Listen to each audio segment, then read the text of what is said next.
Sehari pasca ricuh dalam aksi demo mahasiswa yang tergabung di BEM Sekalsel, secara resmi mereka menggelar jumpa pers di halaman Museum Wasaka Jumat sore. Mereka menyayangkan sikap aparat yang represif kepada mahasiswa saat demonstrasi terjadi.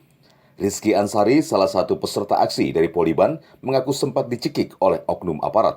Setelah saya mundur, oknum berpakaian sipil saya, lalu sebelum itu ada mahasiswa juga di depan saya yang didorong. Setelah itu ya saya bicara baik kepada oknum tersebut untuk tidak mendorong.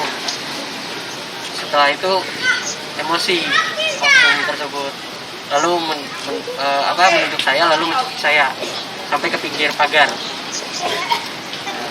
Dan di situ saya untungnya ada kawan yang langsung menarik saya dan membawa saya ke belakang, ke dalam. Selain itu, salah seorang mahasiswa UIN Antasari, Iqbal Hambali, yang sempat diseret oknum polisi juga mengaku sempat ditendang dan dicaci maki aparat. Saat chaos yang pertama itu, kami hanya mendorong, tapi dari pihak aparat, pihak kepolisian yang mengamankan, mereka menendang, memukul, dan saya satu yang ingat namanya Suheri. Dan saat saya menunjuk kepada namanya, dia memukul lagi. Dan setelah itu dilerai, dan kawan-kawan meminta kepada pihak aparat untuk tidak represif waktu itu. Namun, ada kawan-kawan yang ingat mukanya, siapa orangnya, namanya pun saya ingat saat ditunjuk, itu adalah Lutfi. Ditunjuk untuk diminta kawan-kawan untuk dipoto karena bertindak represif.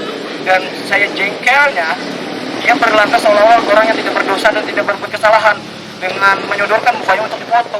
Selain itu, atas tindakan represif yang terjadi kepada sejumlah mahasiswa dan mahasiswi pada saat aksi, pihak BEM juga telah mengadu ke Propam Polda Kalsel dan menuntut keterbukaan atas sanksi yang diberikan kepada oknum polisi tersebut. Reviano, Kalsel 1 Net, Banjarmasin.